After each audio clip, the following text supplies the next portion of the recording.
The two questions that everybody on Wall Street wants to know is how far, how fast? And so let me start with that to get the good stuff out of the way here. Is 75 basis points really off the table? Is 50-50 and maybe another 50 going to be good enough? And then how high do you think you end up going?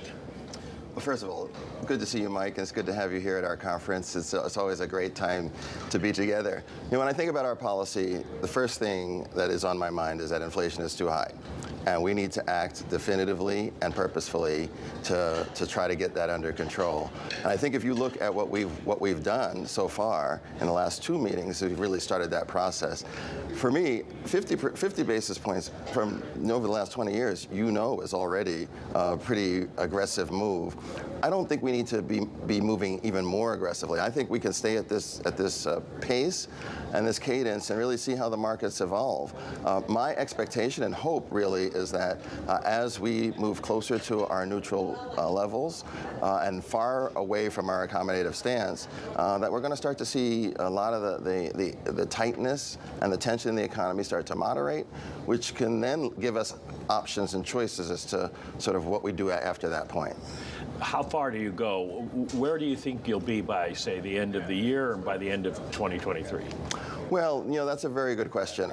I really think we need to be getting somewhere into the neutral range. And as you know, different people have different ideas about what that looks like. For me, I'm looking somewhere between 2 and 2.5% as our neutral range. And then let's just wait and see what's happening.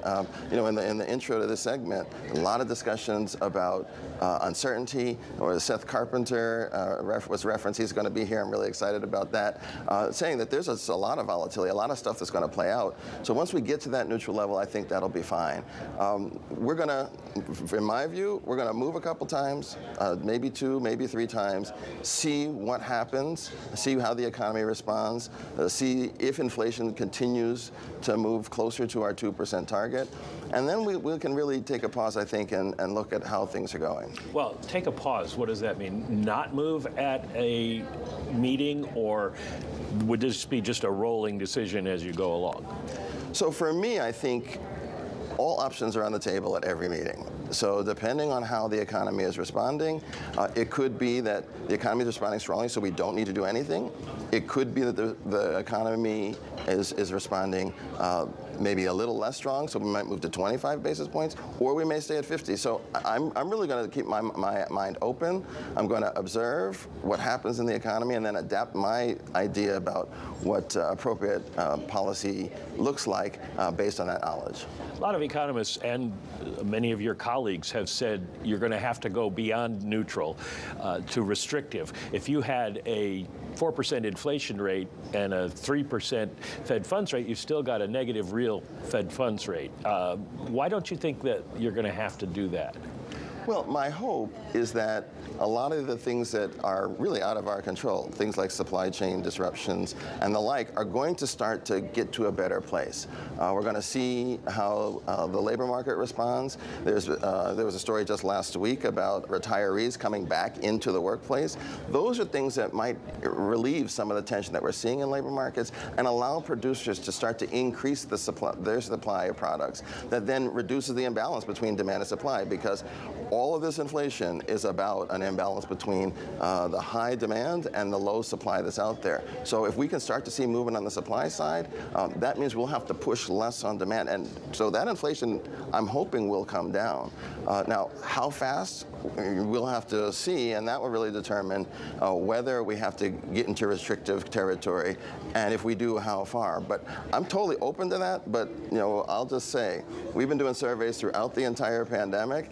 Everyone has come with predictions that have turned out not to be the case. So I'm trying to be as humble as I can, be really just true to being in the moment, and try not to anticipate too many steps out in advance, because there's just a lot of stuff that's going to happen.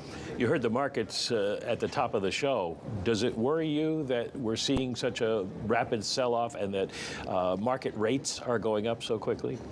So those are two different things. So one, I think the move in market rates is actually quite interesting because we've not moved very far in terms of our policy rate, but the markets have responded extremely fast, and that I think is that's really positive from my view in the sense that they're taking on board the policies that we've signaled, and now we've just got to deliver on that, and I think we're going to do that. In terms of the volatility in equity markets, you know. One of the things that I found to be very interesting is, as I talk to a number of people, the range of forecasts about what's going to happen over the next 6 months, the next 12 months, has just really broadened considerably. And that will translate into, I think, higher volatility. And I think some of what we're seeing right now has to do with that. What would it take for you to have to rescue the markets? A lot of people say, let's just say the economy, not the markets, that you get to 2023, you might start cutting rates again. Well, look, there's a lot of momentum in the economy right now. We just had a jobs report at over 400,000 jobs in the month. That kind of performance in the before times would have been a reason for celebration. So I think we can ride out a lot of that momentum even as we are raising rates. And my hope is that we'll get to a place where we don't start to see breakdowns in labor markets or other parts of the economy, such that we won't have to worry about that. But just to be clear, look, we are paying attention. I am paying attention, and if necessary, we'll do whatever it takes to make sure the economy stays on a solid path. Well, I know if I ask you about the recession probability, your job is to say, no, I don't think that's going to happen because you're at the Federal Reserve. But a lot of your former colleagues, including Bill Dudley and Don Cohn, have said you cannot do this without inducing a recession. Well, you know, I was interviewing Roger Ferguson just last night, and he said the same thing. So yes, I am hearing all of that, and I understand that. I actually think that the thing we have to just be mindful of is that this context is nothing like we've ever seen in my lifetime, in my policy space. The pandemic-driven disruptions. We have a war in Ukraine. There are a lot of things that are intersecting in ways that I think make it really hard to know with any kind of certainty where the economy is likely to go. So I'm keeping my mind open. I'm an optimist, but a worried optimist. I worry all the time, and so I'm just going to pay attention to see where things go. One last very quick question, and that is, it's an election year. There's a lot going on. Do you feel any political pressure? I'm not feeling any pressure. Look, we have a clear job to do, and that's meet our dual mandate. Today, the labor market's doing fine. Inflation is where we really have a challenge, and so we just need to do whatever it takes to get that inflation under control.